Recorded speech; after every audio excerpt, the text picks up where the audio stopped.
구독자 여러분들 안녕하십니까, 김봉 대표입니다. 자, 오늘 7월 3일 목요일 마감 브리핑 시작하겠습니다. 자, 날씨가 매우 덥다 보니까 에어컨 많이 쐬시죠? 목이 약간 좀 쉬었는데 다들 건강 조심하시기 바랍니다. 덕분에 어제 영상을 올리지 못했는데 관리를 잘하도록 하겠습니다. 자, 지금 하루하루 분위기가 극단적으로 바뀌고 있는 그런 시장입니다. 어, 오늘은 양시장 모두 1%대 강세 흐름을 보였는데 고가권에서 상승 모멘텀을 확보를 했어요. 잠시 후에 설명을 드리겠지만 그러면서 지금 상승으로 전환됐고, 사실 어제 오후장에 밑골이 달면서 상승을 하는 그런 모습들, 그러니까 오후장 상승이죠. 반등을 하는 그런 모습이 나와서 오늘 어떻게 보면 시장이 반등할 것이다라는 예상을 어느 정도는 할 수 있었어요. 예. 근데 이제 모멘텀이 없잖아요. 상승할 만한 이유가 없었는데 그 이유를 미증시에서 만들어줬고요. 이 고가권에서 하락 상승을 반복하다 보니까 모양새가 고가권 매물 지지 영역을 확실하게 만들어주고 있습니다. 이것이 이제 가장 좋은 지금 현 상황의 모습이라고 생각을 하고요. 추가 상승에 대한 기대감 여전하죠. 보통 증시가 상저하고를 항상 그려왔었는데 오늘만큼은 올해만큼은 하반기에도 추가적인 상승을 할 수 있을 거라는 기대감 여전히 가질 수 있을 것 같습니다. 자, 뭐 내일 매크로 일정들이 이렇게 쭉 나오고요. 관심 섹터는 크게 변함이 지금 없습니다. 핀테크 관련주 오늘 또 움직임 나왔었고, 전력설비 관련주 오늘 좀 쉬었지만 사실 지금 눌림목이 나오고 쉬는 자리에 있는 종목들이 굉장히 많아요. 그리고 나서 이제 상승하는 흐름들이 나오는데 지금 보통 대부분의 종목들이 지금 상승할 때 이런 모습들을 그리고 있습니다. 와, 다날이 뭐 핀테크 관련주 다날 또 지금 특허 출원 20개 이거 냈다라는 얘기 나오면서 지금 강세 흐름인데, 다날이 이제 스테이블 코인 관련 상표권 20개를 출원했다. 20개 이래도 되는 건가요? 제가 이쪽은 그 관련 법령을 잘 몰라서 어 20개나 이게 지금 굉장히 큰 제가 계속 강조드리잖아요. 지금 정부에서 하고자 하겠다라는 의지가 강력하기 때문에 이런 모습들이 가능하게 지금 나오는 겁니다. 자, 오늘은 딱히 매도한 게 없고요. 어저께 동방을 매매해서 이제 3,055원 일부 수익 실현에 좀 아쉽네요. 오늘 슈팅이 오늘 더 크게 나왔어요. 어제 사실 상승한 이유가 어제보다는 오늘 상승한 이유가 이제 제가 노린 부분인데, 어제 상승으로 어제 같은 경우는 이제 호르무즈 해협 봉쇄 얘기가 또 한번 나왔잖아요. 근데 호르무즈 해협 봉쇄 얘기로 인해서 저는 동방을 어저께 이제 매매한 게 아닌데, 사실 이 북극 항로 개척이라는 부분이 더 크거든요. 이 부분이 제가 계속해서 주시했던 부분입니다. 그래서 이 북극 항로 개척에서 KCTC, 동방 이런 종목들을 잘 보셔야 돼요.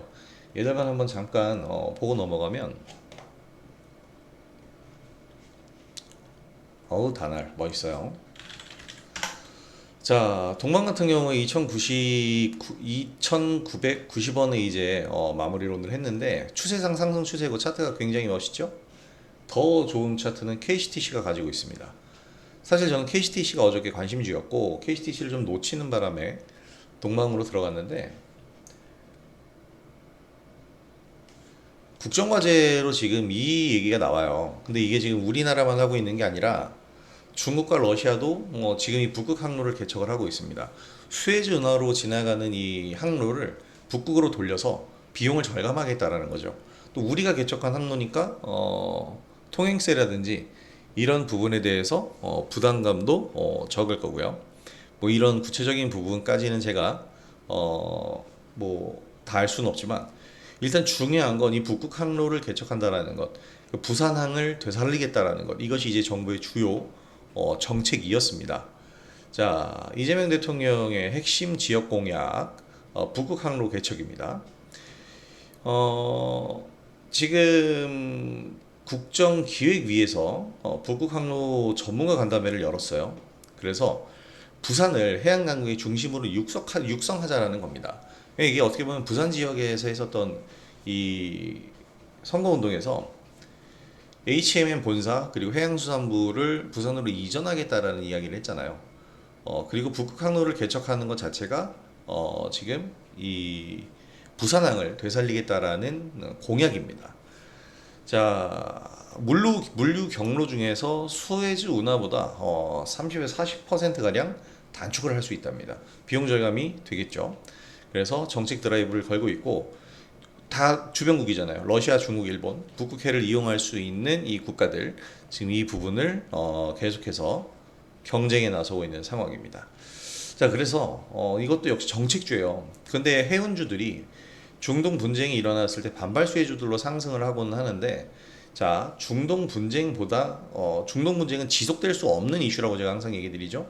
그래서 중동 분쟁보다는 북극 항로 개척이라는 성장을 밑바탕으로 깔고 있는 이런 정책 방향에 무게감을 두고 중점을 두고 우리가 봐야 되는 부분입니다. 좀 아쉽네요. 내일 다시 한번 공략해 볼 수도 있어요. 왜냐하면 이거는 한 게 아니잖아요. 아직 논의를 하고 있는 거잖아요. 그 논의 과정에서 좀 더 구체화되는 내용들이 나오면 움직임들이 좀 더 선명해질 가능성이 있습니다. 자, 트럼프의 큰 그림이 저는 지금 완성되어 가고 있는 게 아닌가라는 생각이 듭니다. 미국이랑 베트남 무역협상 체결을 했는데 이게 이제 우리 시장에도 고점권의 시장에서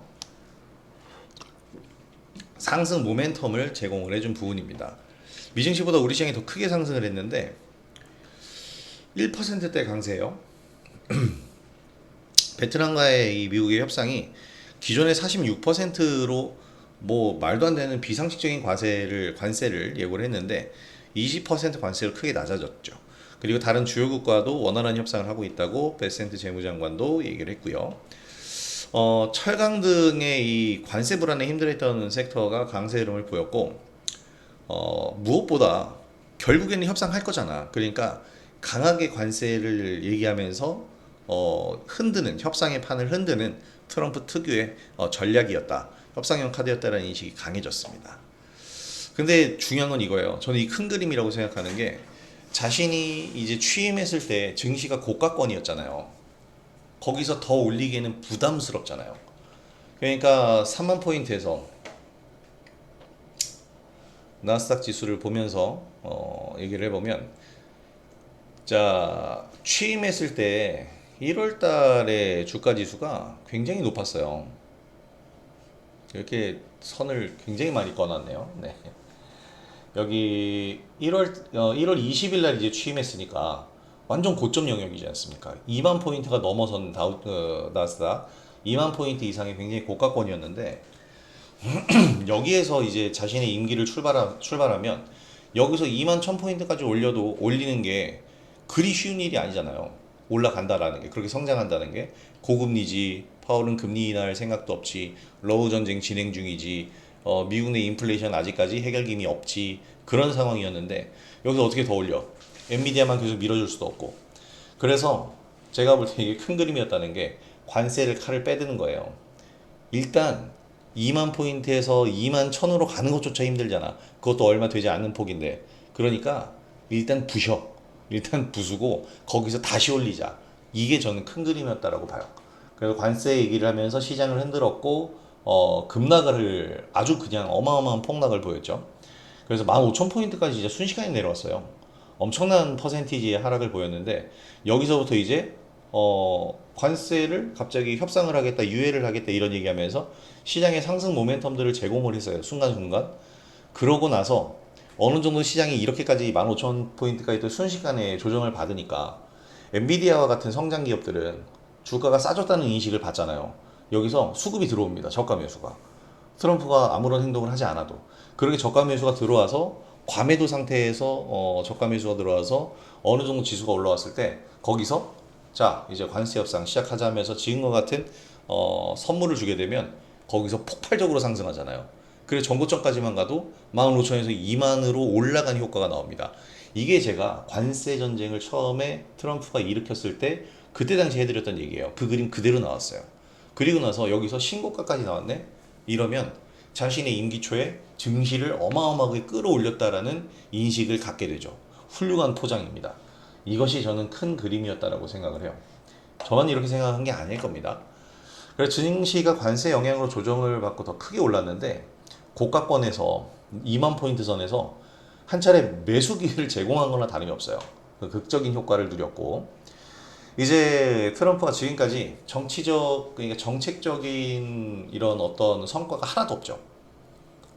못 냈으니까 지금 관세 얘기로 여태까지 끌고 왔는데 어, 정책적인 어떤 성과가 하나도 없단 말이에요. 근데 여기서 이제 관세도 협상 분위기로 돌리면서 서서히 결과물이 나오고 있고 또 주요 공약 사항 중 하나였던 감세 법안을 이제 얘기를 하게 되면 어떻게 될까요? 파월이 금리 인하를 아직 안 했죠. 계속 안 하고 있어요. 트럼프가 계속 욕을 하고 있는데도 그런 상황에서 감세 법안이 나오면 이 고금리 환경에서 투자가 어려웠던 기업들이 감세액만큼 투자금 확보가 될 거 아닙니까? 세금을 아꼈으니까 그만큼 남잖아요. 그래서 그거를 투자금으로 돌릴 수 있죠. 고금리 환경에서는 이제 대출이나 이런 것들이 어렵기 때문에 투자가 좀 위축됐던 기업들에게 훌륭한 투자의 어떠한 모멘텀 제공을 해준 거죠. 그래서 반도체 기업 감세하는 얘기가 나오고 있는데 이게 통과가 되면 고금리 환경에서도 잘 버티고 성장했던 반도체 기업들은 이 추가 상승할 수 있는 강한 모멘텀이 될 겁니다. 특히 우리 시장이 중요한 게 시총 1, 2위 기업이 반도체 파운드리잖아요. 삼성전자, SK, 하이닉스. 더욱 호재로 작용을 할 거고 뭐 제주반도체나 미래반도체가 팹리스 기업은 아니지만 또는 뭐 어버반도체라든지 이러한 이 소규모 팹리스 업체들에게는 더 없는 기회가 될 겁니다. 그래서 반도체주가 오늘 강세 흐름을 보였는데 사실 종목별로 등락을 계속 보일 거예요. 그러면서 뭐는 올랐는데 얘는 왜 소외되고 있냐 이런 인식도 있을 텐데 결국에는 동반 강세 흐름이 나올 겁니다.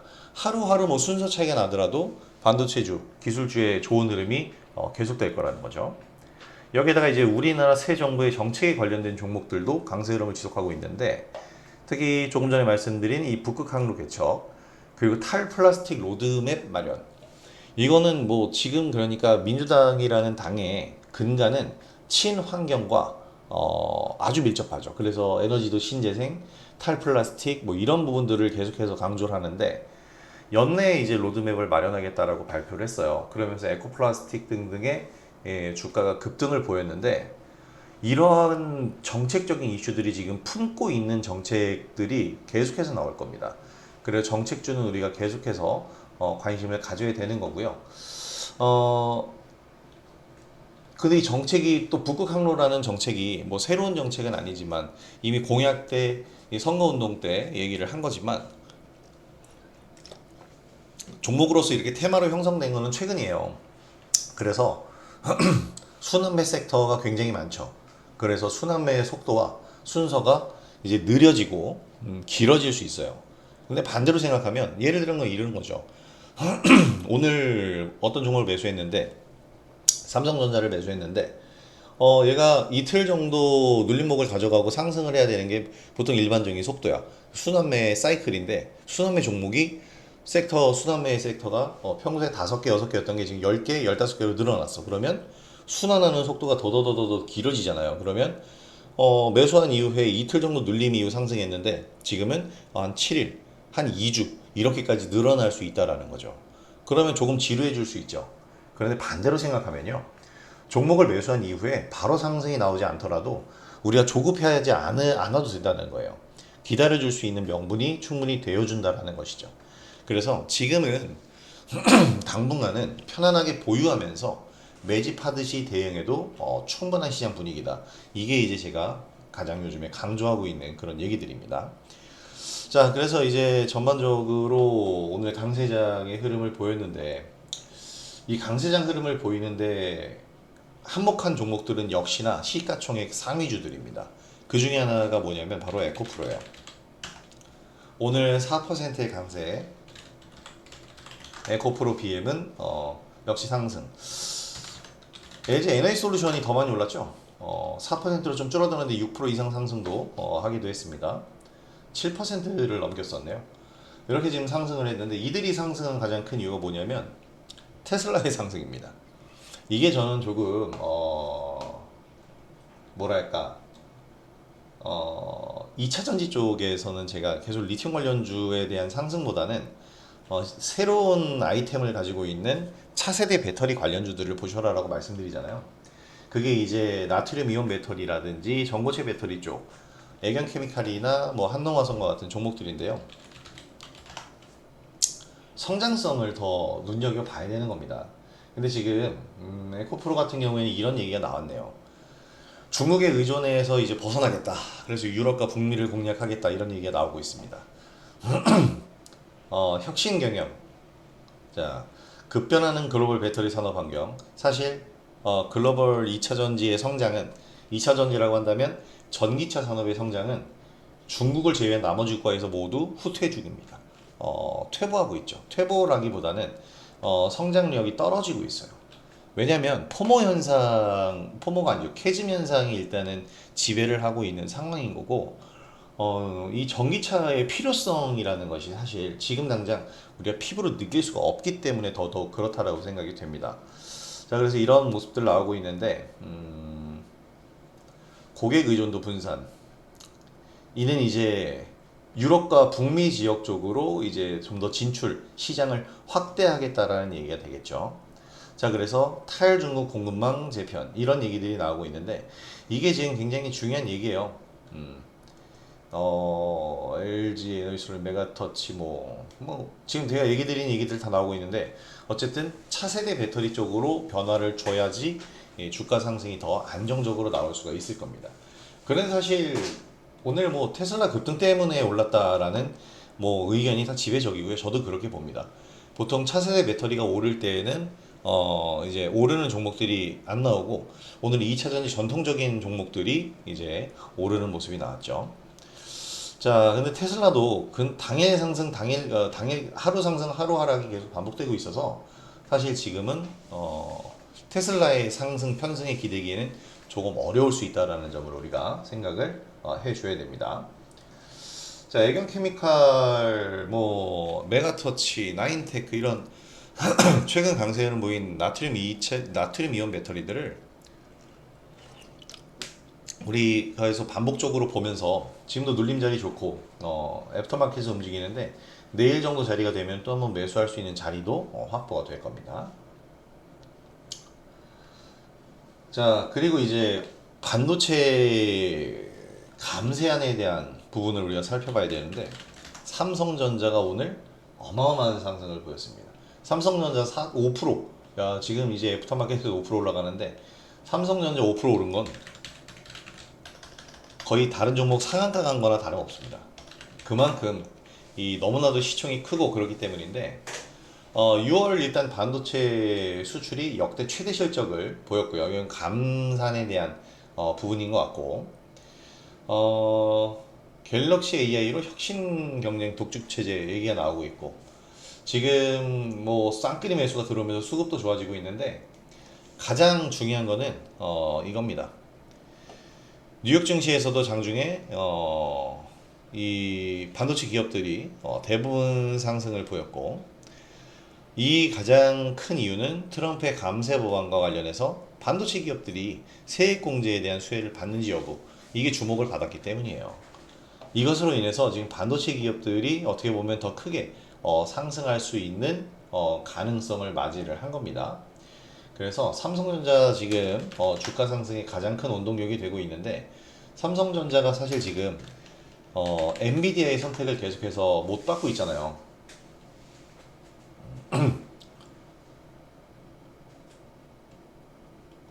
이게 또 어닝 쇼크 얘기가 나오고 있는데 이건 삼성전자에 대한 부분만이고 하이닉스가 이제 반도체주의 수출 성과를 이루고 있는 건데 그래서 엔비디아를 만나서 지금 단판을 겪겠다 이런 얘기들을 하고 있어요. 근데 사실 삼성전자가 지금 엔비디아에 납품을 못하고 있기 때문에 삼성전자 실적은 어닝 쇼크가 나올 수밖에 없습니다. 근데 이제 하이닉스의 실적은 계속해서 어닝 서프라이즈가 나오겠죠. 자, 그래서 지금 현재 삼성전자는 AMD에게 거의 뭐 이 시간을 모든 걸 투자를 목숨을 걸고 있는데 지금 이제 6만 3천 원대에 들어서면서 최근 모든 고가 자리를 다 돌파했잖아요. 제가 어제도 그저께도 얘기 드렸지만 우리 지수가 전고점 영역대에 다다랐는데 전고점일 때 삼성전자의 주가는 96,000원이었어요. 근데 지금 삼성전자가 6만 원대인데도 불구하고 전고점 영역에 갔다는 건 삼성전자를 제외한 다른 기업들의 주가가 그만큼 볼륨이 커졌다. 특히 SK 하이닉스가 이런 점이잖아요. 그래서 삼성전자가 이제 예전의 모습에 뭐 어느 정도라도 회복이 되면 8만 원 선이라도 가게 되면 종합주가 지수는 신고가 나옵니다. 그래서 지금이 아주 좋은 장세, 아직도 갈 자리가 많이 남은 장세다라고 제가 계속 얘기를 드리는 거고, 이렇게 반도체 기업들에 대해서는 이제 뭐 하이닉스, 삼성전자를 지금 얘기하고 있지만 제주반도체와 같은 기업들, 맞춤형 반도체, 어떻게 보면 이 커스터마이징을 해줄 수 있는 기업 중에 하나가 이제 제주반도체인데, 이런 기업들에도 우리가 계속 꾸준하게 관심을 가지면서 매매 패턴을 가져가셔야 돼요. 특히 미래반도체와 같은 종목들, 제가 굉장히 강조하던 종목인데 최근에는 이제 제주반도체라든지 어버브반도체를 보고 있지만, 이게 왜냐면 다 차세대 반도체에 대한 부분이거든요. 이런 종목들을 계속해서 눈여겨보시기 바랍니다.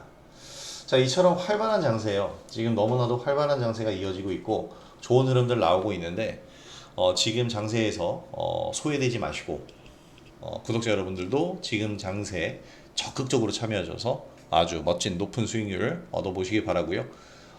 구독자 여러분들이 수익 내시는 데 있어서 제 영상이 도움이 많이 됐으면 좋겠습니다. 오늘 영상도 도움이 되셨다면 구독하기와 좋아요 한 번씩 부탁드리도록 하겠고요. 자, 오늘 영상은 여기서 마무리하면서, 내일은 제가 또 SBS 비즈 필살기 녹화를 하는 날이라 영상을 올려드릴 수가 없습니다. 자, 그래서 내일은 필살기 방송 밤에 8시 반에 이제 SBS 비즈 채널에서 방송을 하니까 많은 시청들 부탁드리고요. 자, 저는 여기서 인사드리도록 하겠습니다. 자, 주말 인사도 함께 드릴게요. 편안한 주말 보내시고 저는 월요일 영상으로 다시 찾아뵙도록 하겠습니다. 자, 김호영 대표였습니다. 감사합니다.